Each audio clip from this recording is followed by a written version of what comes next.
انتوا عارفين شوية الكافيار دول بكام؟ مش لازم نعرف الكافيار ده بكام.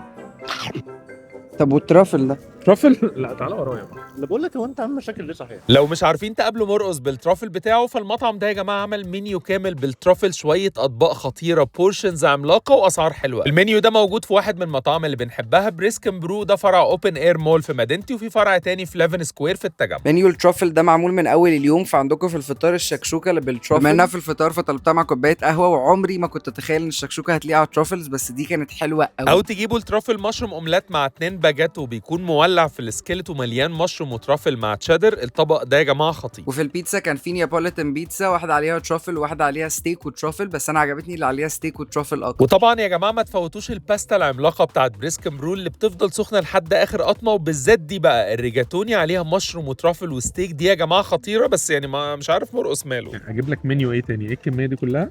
بغض النظر بقى عن الترافل اوفر دوز اللي احنا دخلنا فيه ده، بس في ريجاتوني تانية بكميه جمبري ومشروم وترافل حلوه قوي برضه. وانا جبت ستريب لوين بتيجي في سيزلينج سكيلت، انا اخترت التسويه تكون ميديوم، بيكون عليها ترافل باتر، طعمها كان حلو قوي ولايق قوي على الستيك، بس بصراحه ما قدرتش امسك نفسي بقى، فحطيت عليه ترافل من لا معايا. بالترافل الموضوع مختلف.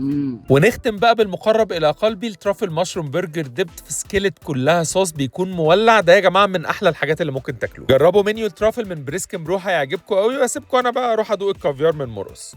هو الكافيار ده بكام؟